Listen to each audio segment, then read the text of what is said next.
Understanding social and cultural change. The word social change and cultural change are often used interchangeable. Soci- Sociologists, however, define these terms differently. The major sources of social change include population growth and composition, culture, and technology, the natural environment, and social conflict. Industrial Revolution. In Industrial Revolution, there was a period of significant economic and technological change that occurred from 18th to 19th century. It is involved in a shift from manual labor and agricultural to machine-based production in factories. Key factors contributing to this transformation were advance in agriculture, the introduction of new inventions like the steam engine and power loom, and the migration of people to from rural areas to urban center.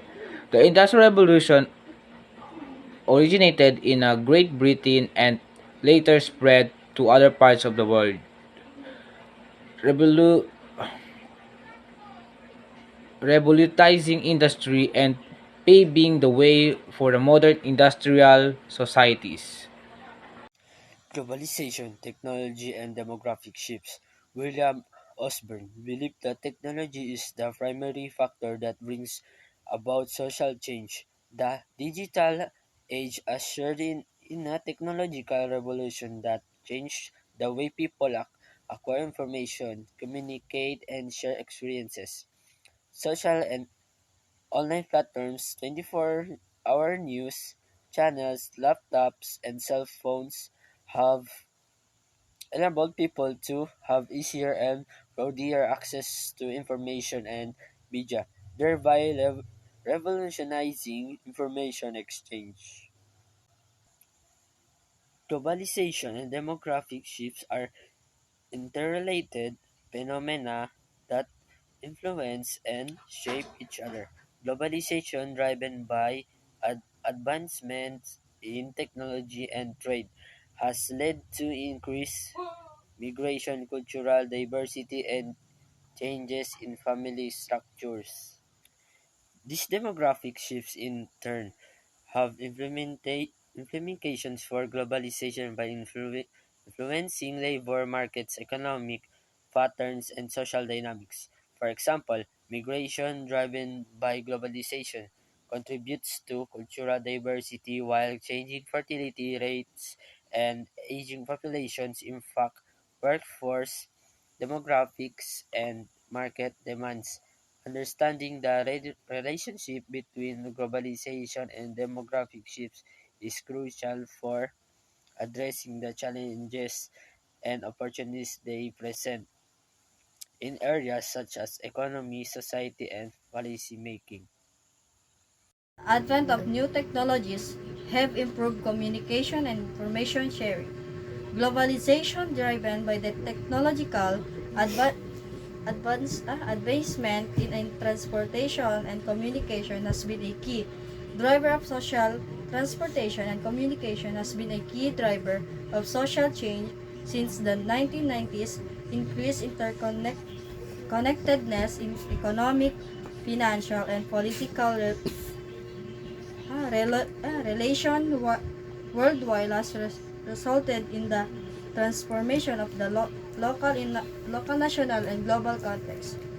The internet and social media have played a significant role in political uprising, including the Arab Spring and the events of the Arab Spring resulted in the ouster of long-time distractors in the original such as Muammar Gaddafi of Libya and Hosni Mubarak of by aiding the communication among participants and facilitating timely updates. The impact of globalization and technologies on social media change is unable and continues to shape our world today. The advent of new technologies such as the internet, mobile device, and social media platforms have greatly improved communication and information sharing. This technology have made it easier to connect and communicate, while people from all over the world and share information instantly. Review, reviewably communicate communication and information sharing were restricted by geographical barriers and limited technologies. People had to rely on traditional communication methods such as sending letters. Furthermore, the technologies have revolutions and information sharing, making it easier to ascended disseminate. And in conclusions, the advent of the new technologies has greatly improved communication and information. Arab Spring. The Arab Spring was the series of protests and uprising that occurred in the Middle East and North Africa region. Starting in 2010, it began in Tunisia and quickly spread to other countries like Egypt, Libya, Yemen, Bahrain, and Syria. The protests aimed to demand political reform,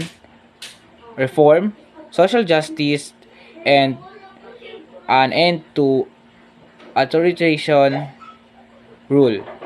The outcomes varied, with some countries experiencing successful transitions like Tunisia and Egypt, while others faced ongoing conflicts in instability, such as Libya and Syria.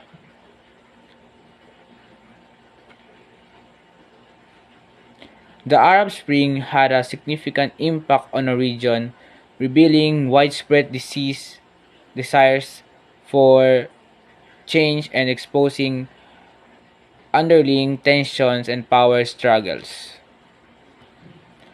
The Arab Spring was a series of pro-democracy uprisings that occurred in the Middle East and North Africa starting in 2010. The uprising aimed to achieve political freedom, social justice, and an end to the corruption and authoritarian authoritarian rule. Social media played a significant role in organizing and spreading awareness about the protest. Process of social change. Social change is the process of transforming societal norms, values, attitudes, and behaviors over time. It begins with identifying social issues, raising awareness about them, and forming social movements. Mobilization and activism are crucial in driving change, along with advocacy for policy reforms. Often dialogue and discourse help challenge existing attitudes and develop shared solutions. Implementation and institutionalization ensure sustained change, while evaluation and adaptation refine strategies. Awareness and education are essential in the process of social change. Creating awareness involves drawing attention to social issues, while education provides knowledge and understanding of the cases and potential in solutions. These steps help engage individuals and communities in the change process, ensuring they comprehend and significance and implementation of issues. Acceleration and assimilation. Acceleration and assimilation are the process that are when the different come into a contact, and acceleration involves the exchange of the cultural traits between groups, resulting in our blending or modification of cultural patterns. Assimilation especially refers to individual or groups adopting the dominant culture and giving up aspect of their own culture. Acceleration expresses mutual exchange, while assimilation and implies are a more one-slide process. This process have implication for identity and can vary depending on factors such as power dynamics and individuals. The acceleration refers to the process of adapting and the cultural traits or practice of the different cultures while retaining the original culture identity to some extent. It involves learning and incorporating new cultural practice involves new cultural practice, values and beliefs while maintaining some aspect of one's original culture. The assimilation, on the other hand, refers to the process of the fully adopting the cultural values of practice in a dominant culture, resulting in the loss of the original culture identity. It involves relinquishing one's original culture, norms, values, and practice and adapting those of the dominant culture. The summary of accumulation involves adapting cultural practice while retaining some aspect of the original culture, while assimilation involves fully adapting the dominant culture. Social contradictions and tensions. Social contradictions and tensions are prevalent in societies and stem for factors like economic inequality, political polarization, cultural conflicts, gene- generational gaps, and a power imbalance. This tension highly underlying societal struggles and inequalities, leading to protests, political division, discrimination, and social unrest. Addressing these contradictions requires effort to promote economic justice, foster dialogue, embrace diversity, and bridge generational divides. For example, an economic contradiction may occur when these are significant wealth gap between the rich and the poor, leading to tensions related access to resources, opportunities, and basic needs. Social inequality can create divisions and frustration within a society, as some groups may feel marginalized or discriminated against.